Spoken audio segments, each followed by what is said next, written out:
Et salut tout le monde, c'est Nico, soyez les bienvenus dans MMA Club, j'espère que vous allez bien, j'espère que vous passez une bonne journée, comme moi je passe une bonne journée avec ce soleil, pour l'instant on est au top, il faut que ça continue. Alors on va parler aujourd'hui de Francis Ngannou qui signe au PFL, je sais que je ne suis pas le premier à parler de Francis Ngannou qui signe au PFL, mais il y a plusieurs choses importantes à souligner. La première chose que je trouve super cool, c'est que dans tout cet écosystème qu'il s'est créé, il n'est pas question seulement de Francis le combattant, mais il est question aussi de Francis l'homme d'affaires qui songe à sa post-carrière, donc qui songe un petit peu à sa pré-retraite, parce qu'on sait, l'âge avance, il combat de moins en moins, il est blessé au genou, il se soucie pas seulement de lui, mais voilà, de tout ce qui l'entoure, ses adversaires, les gens qu'il va former, enfin voilà, donc c'est super intéressant de mettre tout sur la table et de se rendre compte qu'il n'est pas seulement question de PFL ou pas PFL, machin et tout, contre John Jones, il y a plein de choses super intéressantes, on va en parler. On commence en premier par ce deal de patron d'entreprise, donc c'est le fait, comme je disais, qu'il n'est pas seulement combattant, il devient actionnaire, président du PFL Africa. Donc pour l'instant on n'a pas trop d'informations sur ce que c'est le PFL Africa, mais on se doute bien d'une chose, c'est que son gym va être mis à contribution. J'imagine qu'il va être sollicité, j'imagine que ça va le concerner sur du recrutement, donc ça risque pas d'être rentable pour le PFL sur Francis le combattant, mais ça risque d'être rentable sur sa capacité à lui à travailler en branche, à développer, à faire du développement pour l'entreprise. Donc c'est plutôt cool quoi. Il devient le premier athlète en activité à servir l'intérêt des combattants en devenant donc conseiller consultatif mondial. Donc il devient le premier athlète encore en activité à faire ce genre de choses. Donc pour le coup, vraiment, sa vision était unique en fait. Sa vision était singulière. Il n'a pas plié à des exigences moins élevées, il a vraiment tenu à ce que ça se soit inclus, donc c'est vraiment beau. Ce que je trouve beau dans ce truc, je l'ai dit hier soir, j'étais en interview avec Thomas Loubersan et je lui ai donné le parallèle. Alors pour ceux qui l'ont peut-être pas écouté, je vais le redire, j'écoutais l'autre fois un podcast sur un navire qui a été échoué, une histoire vraie, et le capitaine il décide de prendre des gars avec lui et il s'en va du bateau échoué et il dit à l'équipage: bougez pas, je vais chercher de l'aide à la nage, enfin avec le bateau, et je reviens. Et en fait on suit ce qui se passe sur l'île, donc les mecs ils sont plus de 200 et puis ils finissent à 70, il y a la moitié qui crève, ils se bouffent entre eux et tout, c'est chaud. Et quand ils s'y attendent plus, quand ils sont en train de se battre entre eux, il y a un bateau qui arrive et là c'est le capitaine qui revient, chargé, voilà, lourdement chargé pour s'occuper d'eux, pour les récupérer ses naufragés. Il n'a pas abandonné son équipage. Et Francis Ngannou, ça me fait penser un peu à ça. Vous allez dire que j'exagère peut-être un peu, mais le mec est parti, il est passé par la case, on va dire, sans domicile fixe, sans papier, il est passé par la case un petit peu des galères, des trucs mal payés et tout. Et puis il est revenu quoi. Dans ses engagements, il revient un petit peu à la maison mère en disant voilà, je vous ai pas oublié, le mec il va pas forcément développer lui avec son pognon des millions et des millions, mais il revient avec des intentions de développement chez lui. Donc je trouve ça quand même, c'est quelque chose à souligner si vous voulez. En tant que combattant, il va pouvoir, donc on l'a dit, il va pouvoir attendre 2024 bien au chaud qu'on lui trouve un adversaire. Moi il y a un truc que je trouve marrant avec le PFL, c'est ce Smart Cage, le système qui est embarqué dans les gants directement, les capteurs qui sont embarqués dans les gants, donc on va pouvoir mesurer ses statistiques sur sa puissance, sur sa vitesse d'exécution, si bien sûr il touche sa cible. Donc voilà, je trouve que c'est un petit plus qui est intéressant, j'ai hâte de voir ça. J'ai vu un post de la Sueur que j'ai trouvé intéressant qui disait que ses adversaires allaient toucher 2 millions.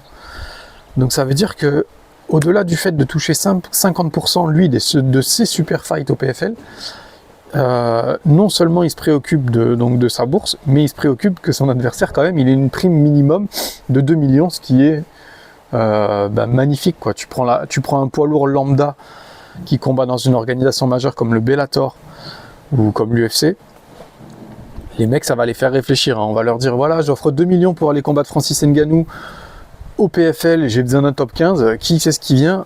À mon avis, il va y avoir du monde sur la touche pour affronter le combat.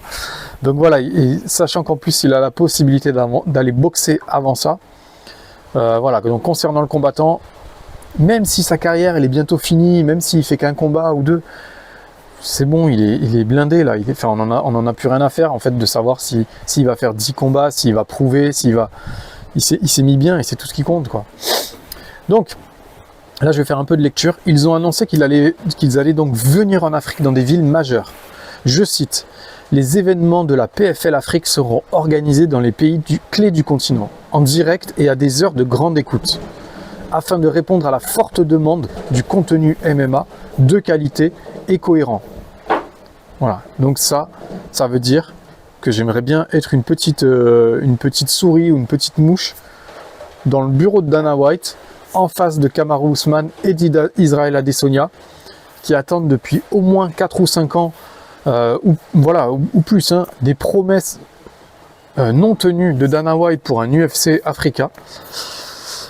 Alors quand ils vont apprendre par exemple que le PFL va faire une campagne de recrutement pour aller faire des combats en Afrique et tout, mais alors, leur sang il va bouillir, ils vont avoir que d'une chose, c'est d'y être. Parce qu'imaginez le PFL, ils organisent à Yaoundé un événement avec Francis Ngannou, avec Cédric Doumbé, avec Don Mage, avec Sadi Boussi, qui est suédois, mais voilà, il est d'origine sénégalaise. Imaginez, rien que ces 4-là déjà, c'est pas rien. Pour nous, c'est sûr, ça symbolise pas des. Moi, je suis pas africain, j'ai pas un lien de sang, j'ai pas un truc qui me lie directement, mais je suis super content de me dire, ça y est, enfin, il y a quelqu'un qui va vraiment s'intéresser pour du vrai au continent africain, qui est en plus, qui n'attend que ça. Eux, ils sont, en termes de communication, trucs de médias, sur les réseaux et tout, ils sont à fond, ils attendent que ça.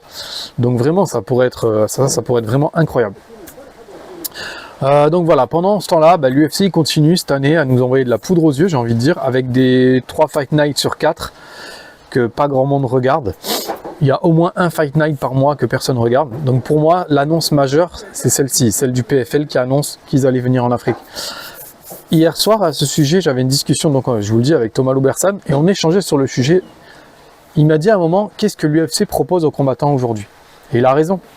Il a raison parce que du coup, ça va ouvrir des portes, ça va rééquilibrer les débats. Quand le PFL va faire ses annonces de recrutement pour aller faire des World Tours, que ce soit en Asie ou en Afrique, ou en, je sais pas moi, en Amérique du Sud, mais bon, pour l'instant c'est l'Afrique qui nous concerne, qu'est-ce qui va se passer?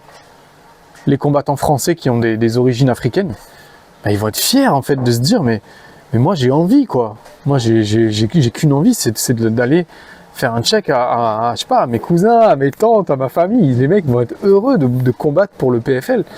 Là aujourd'hui il me semble qu'on n'a qu'un représentant français, c'est Anthony Salamone. J'allais dire une connerie. Donc c'est cool pour lui. Imaginez, ils les mettent même sur une carte en Afrique. Ça crée quand même, ça va créer un lien fort franco-africain, donc c'est cool. Enfin franco-africain. Donc c'est une bonne chose aussi. Donc vraiment, il y a des liens qui vont se faire. Et en fait, l'UFC va perdre du terrain. Je sais pas si vous vous rappelez, l'UFC a déjà perdu une bataille. C'est celle contre le Barnacle il y a moins d'un mois. Mike Perry contre Luke Rockhold. L'UFC, ce soir-là, a perdu une bataille. Imaginez demain le PFL avec Francis Ngannou, Cédric Doumbé, ils font un événement en Afrique. Ils perdront une deuxième bataille. Imaginez demain, je sais pas, je dis une connerie, le KSW, ils font un événement, voilà, pareil, en France, avec Oumar Sy, c'est prévu, hein, je crois que c'est décembre. C'est prévu avec Ramzan, avec Oumar, avec Saladin, avec Wilson Varela. Imaginez, ils font ça le week-end d'une Fight Night UFC. C'est encore une bataille de perdu pour l'UFC, au moins sur le territoire francophone, c'est-à-dire Luxembourg, Belgique, Et j'en passe. Il y en a plein. La Suisse et tout. Enfin, franchement, je trouve que c'est super intéressant ce qui est en train de se passer. Il y a un rééquilibrage des organisations. C'est tout doux, hein, c'est pas énorme. Hein. C'est sûr que l'UFC, avec leurs milliards d'avance, on est tranquille, ils sont tranquilles. Mais petit à petit, et en fait, du coup, ça va dire aux combattants, arrêtez de fantasmer sur l'UFC quand vous allez avoir des potentiels de carrière qui vont se développer sur du long terme. Et ça, c'est Saladin Parnasse qui l'a montré à tout le monde, qu'il fallait arrêter de penser à du court terme. Lui, il pense long terme, il a le temps, il est encore jeune. Et ce qu'il est en train de montrer, c'est que c'est tout à fait possible d'avoir plusieurs carrières dans une carrière avec du succès à chaque fois. Donc c'est magnifique. On n'est pas obligé de passer par des short notices dangereux ou pour rentrer dans la grande organisation. Non, il a montré qu'on peut devenir champion, puis double champion d'une organisation majeure en Europe, gagner de la thune, gérer sa carrière, gérer son image, avoir un managing qui est au top, parce que du coup Hatch fait la même chose pour d'autres gars. Donc voilà, c'est génial. Franchement, c'est parfait. Donc si tu vois, ils arrivent à mettre en place des trucs comme ça au PFL avec des combattants africains que va proposer Francis Ngannou par son gym, qui est, je crois, à Yaoundé. Mais que demande le peuple? Que demande le peuple? Tout le monde va s'investir, tout le monde va travailler, tout le monde va se former, tout le monde va développer. C'est juste, ils sont en train de faire ce que d'autres ont promis qu'ils n'ont pas fait, et qu'ils ont promis il y a 5-6 ans et qu'ils n'ont toujours pas fait, quoi. Donc c'est excellent. Voilà, pour conclure, j'ai quand même un petit truc à dire. Attention au syndrome du mec intouchable. Souvenez-vous, alors j'ai pas 1000 exemples, j'en ai noté qu'un. C'est merde, comment il s'appelle? Putain, si en plus j'oublie. C'est Eddie Alvarez qui est passé, qui était donc champion UFC. Après il était moins champion à l'UFC. Il est arrivé au One FC en tant que superstar. Il a perdu à son arrivée son combat au One, on ne sait jamais. Voilà, quand on pense avoir connu le pire, on pense que ça va être facile. Donc attention quand même au syndrome du mec intouchable, au syndrome de la superstar qui arrive dans une organisation. Si on lui colle un mec chiant, à Ngannou, sur qui il n'a pas l'habitude, un mec qui va avoir la niaque, qui n'aura pas peur de lui, qui aura à cœur de prouver, ça peut être compliqué. Donc attention à ça, ça pourrait être une clim, ça pourrait être un vrai flop s'il perdait son combat au PFL, surtout si après être allé gagner le titre à l'UFC, si tu perds au PFL, tu envoies un mauvais message. L'UFC pourra dire bon, vous voyez, quand c'est pas chez nous, ça se casse la gueule, mais chez nous, c'est balèze. Voilà, donc parce que avec l'adversité, avec les styles de match-up, avec l'envie de se surpasser, ils pourraient dire, voilà, quand les mecs arrivent au PFL, ils ont un peu moins envie, et puis ils viennent prendre leur chèque.